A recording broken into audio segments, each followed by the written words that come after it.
ठेका मिला,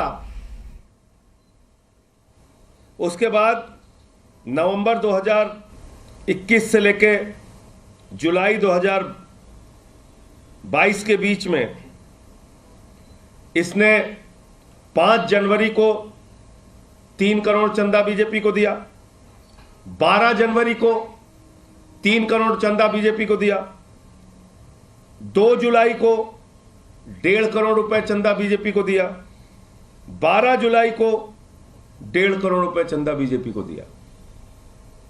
यह कब दिया? जब उसका ठेका यहां पे चल रहा था तो भारतीय जनता पार्टी को रिश्वत खिला रहा था वो उस समय। यह उसकी तारीख हो गई।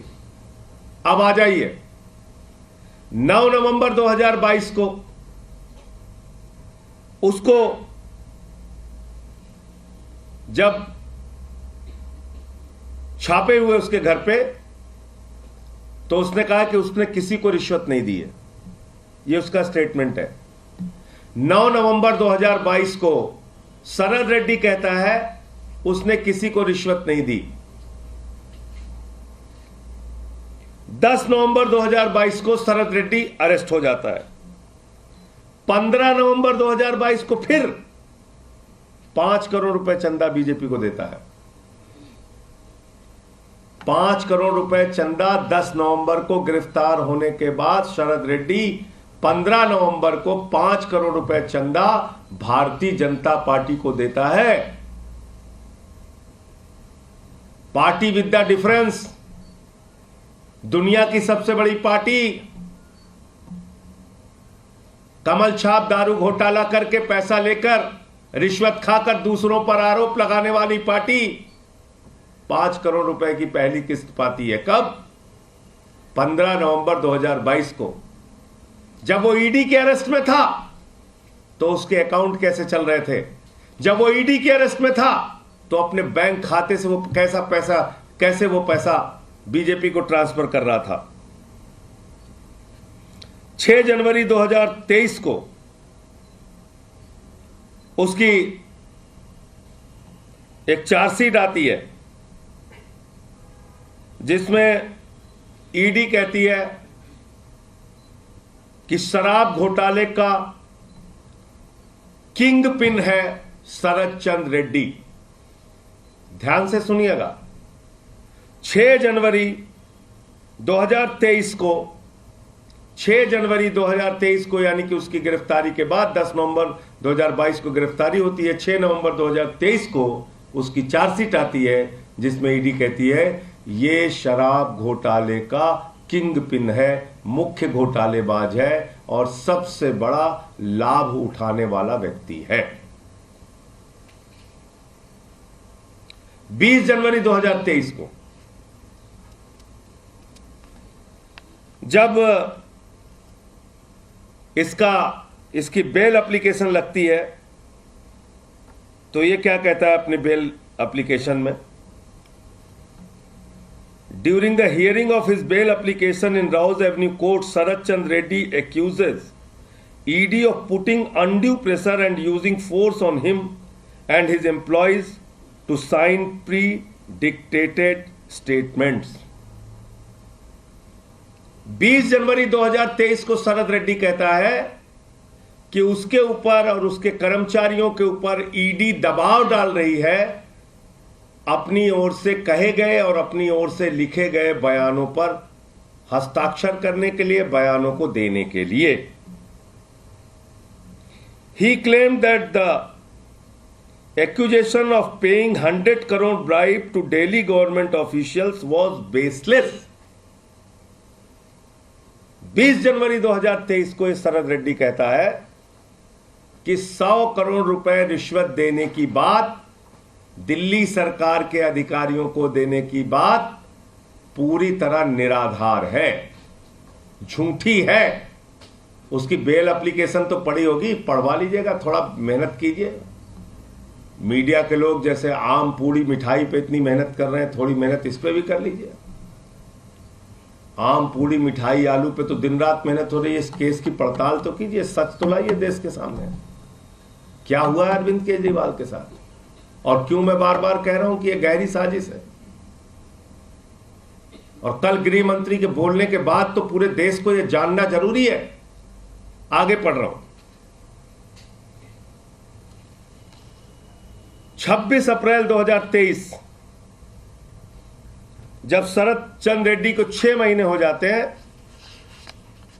तब वो अचानक पलटी मारता है और 26 अप्रैल 2023 को वो बयान देता है कि 100 करोड़ रुपए की रिश्वत का कुछ हिस्सा, जिस बात को 20 जनवरी 2023 को इनकार कर रहा है, 26 अप्रैल 2023 को कह रहा है 100 करोड़ रुपए का रिश्वत का कुछ हिस्सा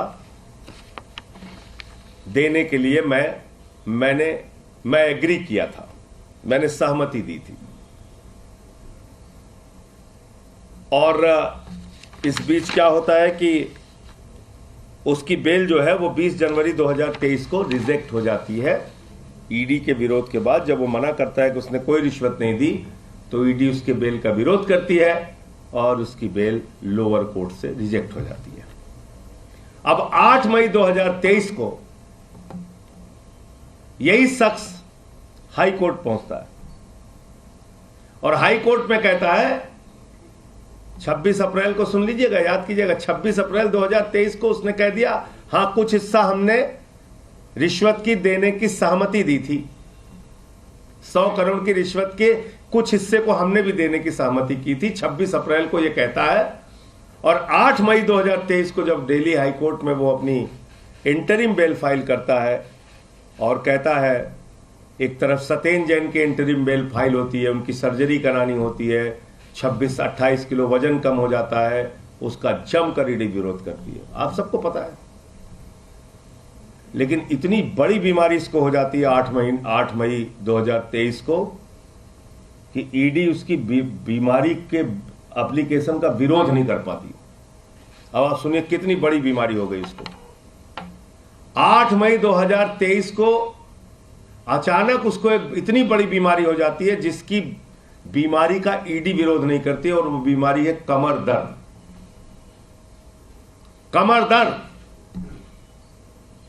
आप लोग भी कभी जेल जाइएगा तो याद रखिएगा, कमर दर्द के नाम पे आपको बेल मिल सकती है।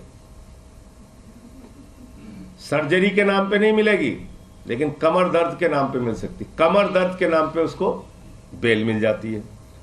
8 मई को उसको बेल मिलती है 2023 में, और 2 जून 2023 को वो सरकारी गवाह बन जाता है।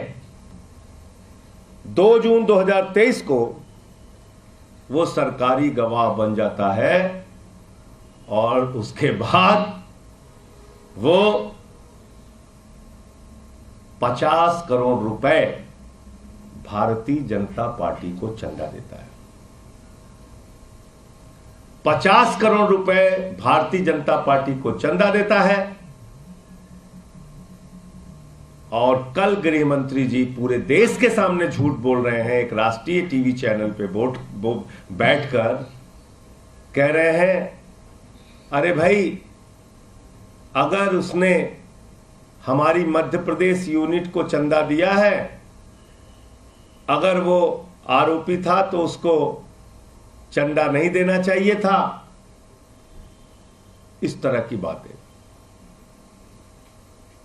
आप देश के गृह मंत्री हो, ईडी जांच करके चार्जशीट लगा रही है कि वो किंग पिन है, शराब का मुख्य घोटालेबाज है। उससे तो आपने रिश्वत ली, उसकी गिरफ्तारी के बाद आपकी पार्टी ने रिश्वत ली 55 करोड़ रुपए की। कितने लोगों की गिरफ्तारी हुई अब तक? कितने लोगों से पूछताछ हुई अब तक? हमारे नेताओं के घर से तो 1 रुपए बरामद नहीं हुआ, उनको तो पकड़ के जेल में डाल दिया आपने।